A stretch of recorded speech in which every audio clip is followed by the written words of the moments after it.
Okay, welcome to the Perimenopause Hub Anxiety Month. I am chatting with Emma Jaynes. Emma, do you want to tell us a bit about what you do? Yeah, sure. Thank you for having me. So I'm Emma, obviously, and I always get a little bit stuck where to start because I've had my finger in many pies over my fingers in many pies over the years. But predominantly, right now, I run a business where we teach accredited programs in peer coaching at 4 levels up to level 5, and and we also practice as peer coaches, which in a nutshell is the peer bit means that we actively share bits of our lived experience, having overcome different types of adversity over the years, in conjunction with some of the sort of psychological techniques that we've created, and our more formal training as well. So that's kind of what we do. And we also have a community interest company that does more of the sort of therapy, mental and emotional health therapeutic work with the sort of more vulnerable people. So I'll leave it there for now. Okay, so within that remit, you see anxiety a lot. Yes, Yes. absolutely. It's so common. It's something that, when I speak to groups of people who maybe obviously aren't trained in the field. For example, we trained all of the staff in the Department of Work and Pensions in mental health awareness in Bedfordshire and Hertfordshire, and I used to sort of start off sessions and say, okay, who's ever felt a bit nervous, who's ever felt a bit uncertain, and when you use different words, although I think anxiety, people automatically think, oh, it's a real big mental health problem, but when you start to talk about the sensations and the thoughts and that type of thing, we all know what anxiety is, really. Yeah, and I think in perimenopause, a lot of us start to experience it to a greater extent, don't we, than ever before? Yeah, and that will be down to a huge range of things, from experiencing symptoms and thoughts and all sorts of things that perhaps we haven't experienced before. So we get the kind of initial bit of panic and anxiety around, God, what's that? What's happening there? Is this a perimenopause thing, or is this a health thing? Should I be worried about this? All those things. Mm-hmm. And then, of course, the actual sort of what we know as the sort of biological changes inside of us also cause feelings of anxiety. And I think that's an interesting point, because actually all of our emotions are physiological, products of our physiology anyway. So we can sort of have a chicken and an egg scenario in that. Yeah, and I suppose add to that, those of us who are in perimenopause and already feeling new anxiety that we weren't sure about, and then the current global situation, and it's a fairly big melting pot, that, isn't it? Yes, it is a big melting pot. And I think particularly, for those of us who have kind of been managing anxiety for a long, many years, and perhaps know quite a lot about it, we already have coping mechanisms that are there, and to a certain extent, preventative techniques as well. But it's still really difficult. But for those who are new to it, it's kind of an added burden. So it's really an important time to learn about anxiety, understand what anxiety actually is, and then start to deploy some of those tools and techniques that can help us to manage, particularly. So what sort of, if we just keep it to really simple ones for now, what sort of tools and techniques would you advise people to, I mean, are there sort of a couple of things that you could advise people right now that they can use just to take the edge off? Yeah, so I think the first thing to remember is that anxiety is absolutely normal.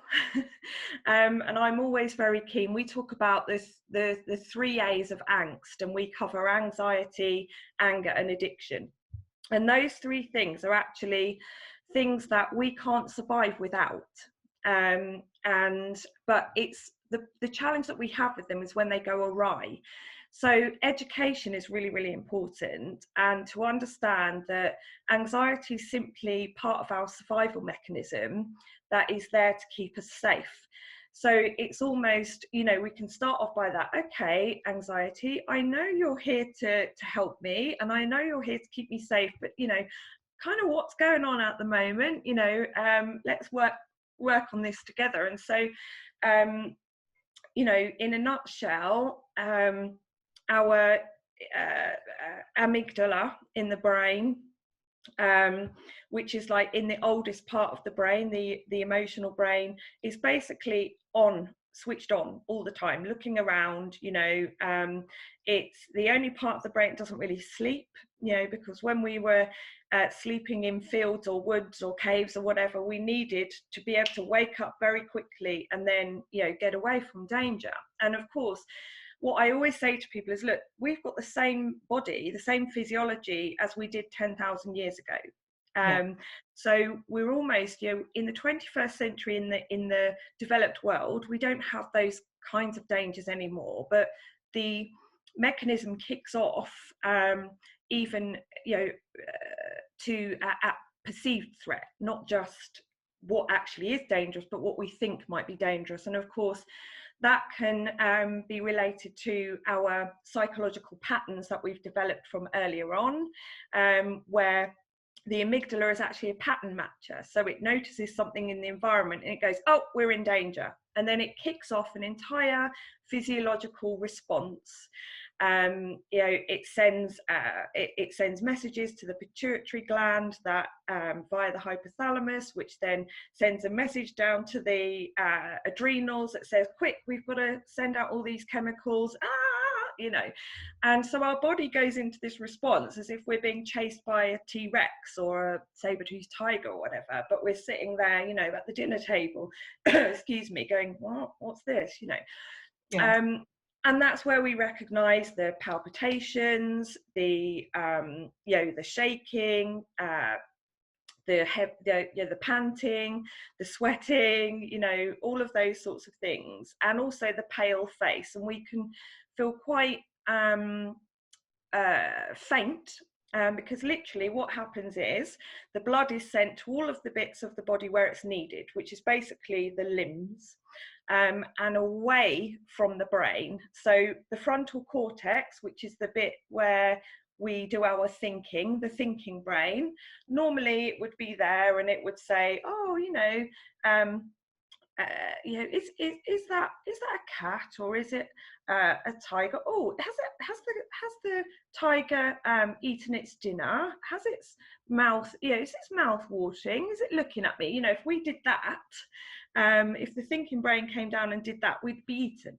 And so it literally has the power to override the thinking brain completely. Blood comes out of the brain. We feel very odd. And we become very, very stupid as well. So, you know, literally. So, you know, people often, I often say to people, you know, have you ever been in an exam and you've been revising for months and months, and then you just forget everything? Your mind goes completely blank. And that's basically the stress anxiety response in action. So, as you say, we need to learn techniques which will calm that system. So the initial thing that I always teach people is so simple, and you know, we like these simple pragmatic tools.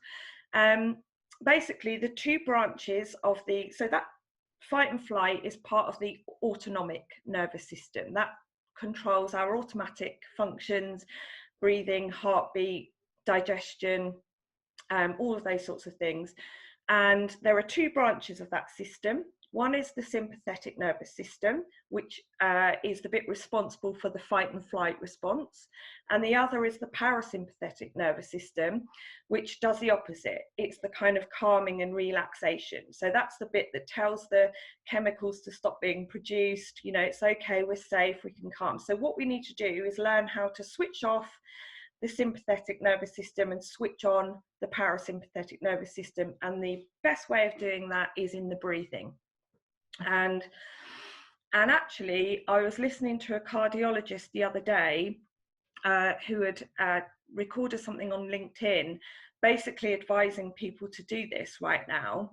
And he said, if you haven't been breathing properly, right, you need to start now. Because he said, even those who are vulnerable to the virus, out of the ones that survive, are the ones who have greater lung capacity. And that's what we can learn to develop. So we basically, there are only two main things to remember. Sometimes we call this diaphragmatic breathing. We sort of take on the notion of 7-11 breathing because it's easy to remember. And the first thing is that we need to breathe into the whole of our lungs. So if you think, basically your lungs are everything inside the rib cage. And if you feel that in your body, that's right into the back, you know, right across the back, right down almost to the waistline, really, to the waistline. So we're needing to expand that out and down. So when we are breathing properly, you know, the diaphragm goes down. And so a good way to make sure that you're breathing like that is to put your hands on your abdomen, and basically if you're pushing your hands out with your tummy, then you are breathing right down into your diaphragm. He also suggested actually laying on your tummy, laying on your front, because then you are also making sure you're filling up the back, if you see what I mean.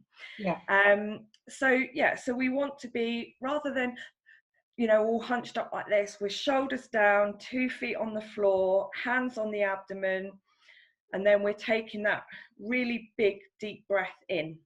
And the key is, and the reason why it's 7-11 is because we must remember, so as well as breathing in fully, we then also need to remember that the out breath must be longer than the in breath.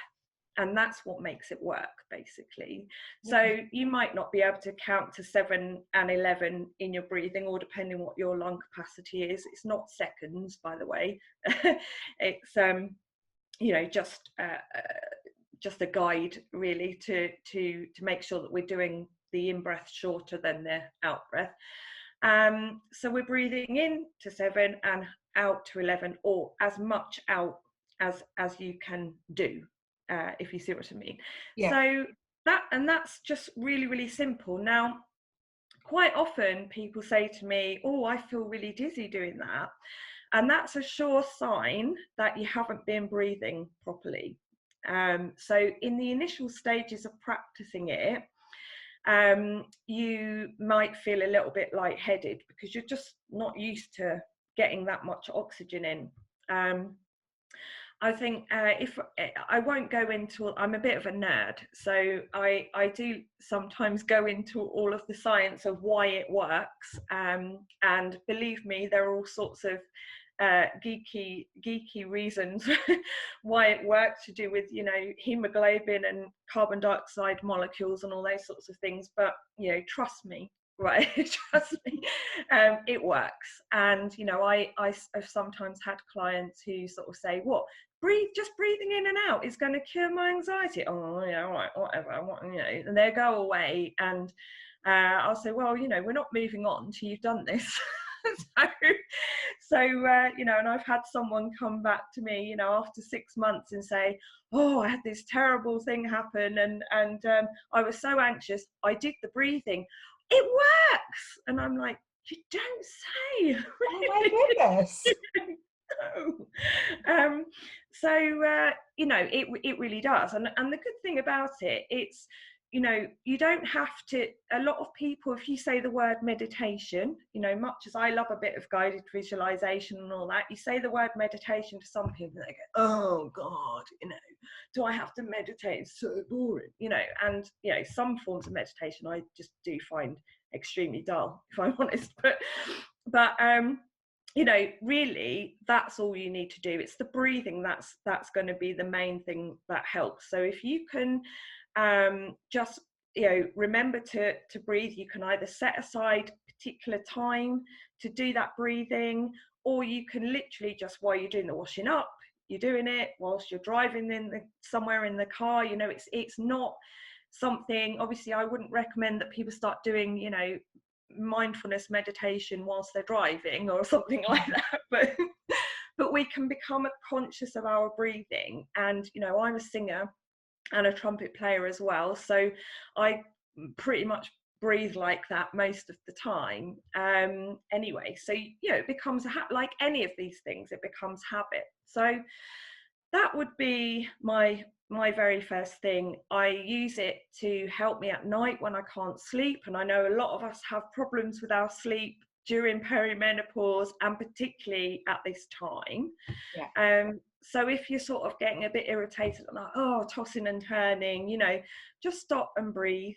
You know, I laid there and did it the other night. I also, you know, sort of consciously tuned into my toes, and then my soles of my feet, my ankles work their way up the body. You know, aside from anything else, it gives you something else to do rather than sitting there getting cross with yourself, not being asleep. You know, so you know that's another thing, I guess. You know, particularly at night, that's quite a nice thing to do.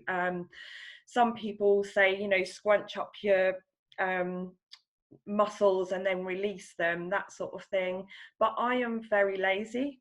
And if you give me too many steps, you know, I don't want to do it because it takes too much time and effort and thought. So, you know. And it's fair to say that if somebody is in the grips of anxiety, the last thing they need is something complicated. Absolutely, absolutely. So really, the very first thing, if you start to feel anxious, just say, oh yeah, that crazy woman with flowers over her head told us to breathe, and that's it, you know, and just persist with it. And if a lot of people say, oh yeah, but I've got all these thoughts, and you know, because we get racing thoughts when we're feeling anxious, and of course the thoughts will impact, you know, it's like a feedback loop. You know, the emotions there, we have a thought about it, the thought makes us even more anxious, and then it goes round and round and round. So I would just say, if that's happening, count you know, count, do the 7 in and the 11 out, or even, you know, focus in on, you know, the tips of your toes, and then each of your toes individually, the soles of your feet, the tops of your feet, the ankles, you know, just really just focusing in all the way up. And even things like, you know, in periods when I've been very anxious, if you do simple things like counting backwards from 1,000, yeah. And you know, if you're doing the breathing and then you're counting backwards from 1,000, for a start, you've got to engage the brain slightly. So you're taking yourself away from that emotion. What you're doing, you're trying to re-engage the thinking brain again.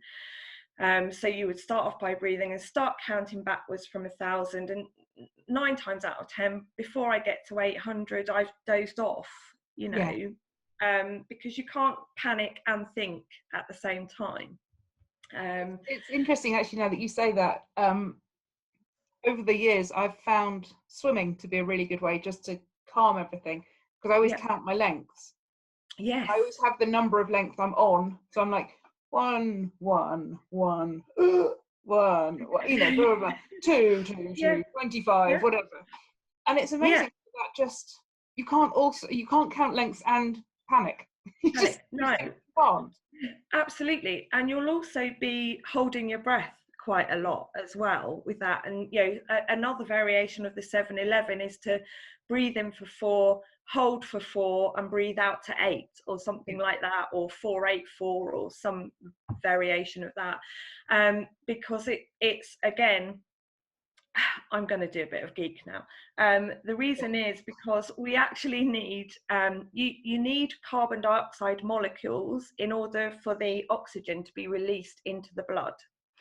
So that's what it's about. That's why they use the brown paper bag when people hyperventilate, because you actually need a certain amount of carbon dioxide in the system for the oxygen to be released into the blood. So, you know, holding the breath in between the in and out is another, you know, variation of doing it too.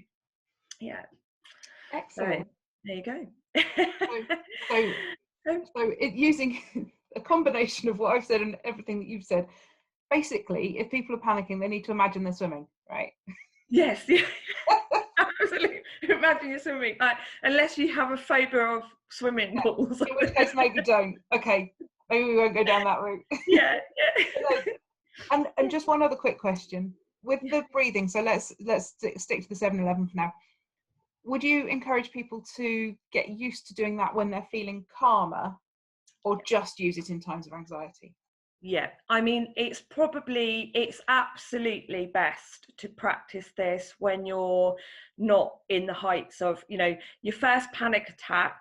You're unlikely to to find that it's the most effective thing, because you're just working it out, you know, and the chances are, you know, obviously when we panic we kind of hyperventilate a bit, so you're absolutely right. It's really important that while things are okay, that we are consciously practicing that breathing, because our body remembers.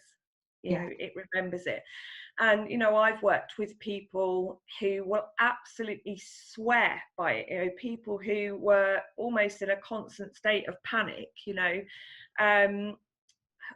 would have practiced it, and then what happens is it becomes the natural default mechanism. When you're feeling anxious, you don't even think about it, you just do it.